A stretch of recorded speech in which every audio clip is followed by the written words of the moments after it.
Loyola, welcome to another episode of Domestically Challenged, where we show you how to make quick and easy meals. Today, I'm going to show you how to make gluten-free peanut butter cookies. The first thing you're going to want to do is preheat your oven to 350 degrees. What you're going to need for this is baking soda, vanilla, peanut butter, 1 egg, and brown or white sugar. Now this is a really great recipe for those who can't have flour or if you just don't have flour in your closet. So it is a gluten-free recipe, which is really great for those who can't have it. And it makes this whole process a lot easier.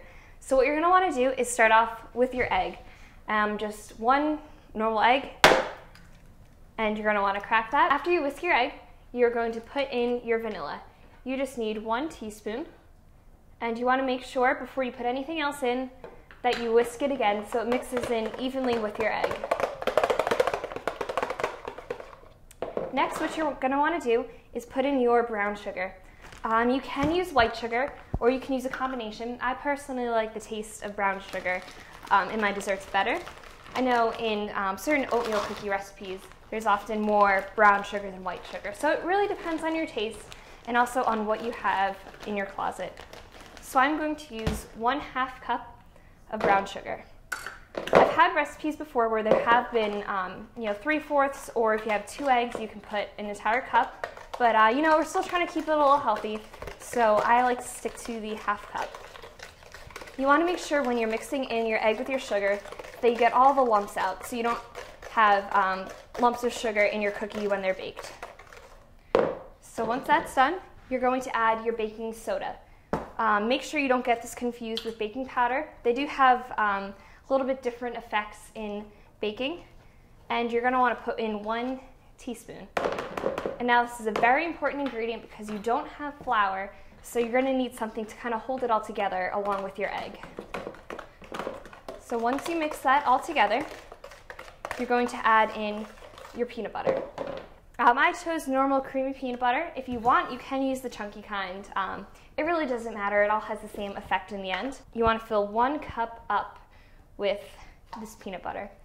And you don't want to put any more than that because they might get kind of runny when they're on the pan, and you don't want them to just flatten out. You want a nice normal kind of cookie. And once you fill up your cup, you're going to use the same spoon and just put the peanut butter right in your mixture. And it's going to take a little bit extra stirring because the peanut butter, obviously it's not the same consistency as your egg and sugar mixture. So you're just going to want to make sure, once again, that you don't have any lumps of peanut butter in your cookie batter. So once again, you're going to just kind of stir this all around till it all gets mixed up. You might want to keep a spoon by you so you can kind of get all of this out of the whisk. Sometimes it gets stuck. Also, it might be kind of hard to use a normal stirring spoon in this, which is why I like to use the whisk instead, because you are working with different types, different kind of forms of ingredients. You're going to take a spoon, unless you want to stick your hands right in there, and I like to make my cookies a little smaller. That way, you can eat a couple more, and they're not too bad. And also, they don't spread out too much when you put them on your pan, so you don't want them to stick together. Once you have all your cookie dough on the tray, this is an optional step. I always like to make the little cross pattern on my peanut butter cookies. It's a very, that's a common characteristic of the peanut butter cookie. So what you're going to do is just take a fork and press down on your cookie. And I like to do it twice just to really get that pattern in there. And like I said, this is just for the aesthetics of the cookie. So, you can skip this if you want, but I think it makes it look kind of cool when it comes. And then these are going to go in for about 20 minutes in the oven on 350. If you want to put it in for 15 and then kind of check it every once in a while afterwards, just to make sure they're not burning, that's okay. And also you want to remember to keep these trays on the middle rack in the oven. If you put it too low or too high, the cookies are going to burn.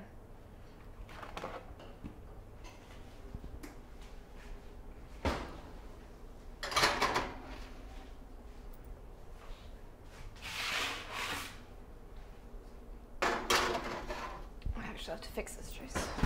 Well, our cookies are done. Actually 10 minutes have passed, so like I said before, you're going to want to make sure you kind of keep an eye on them depending on your ovens, especially if you're here at Loyola.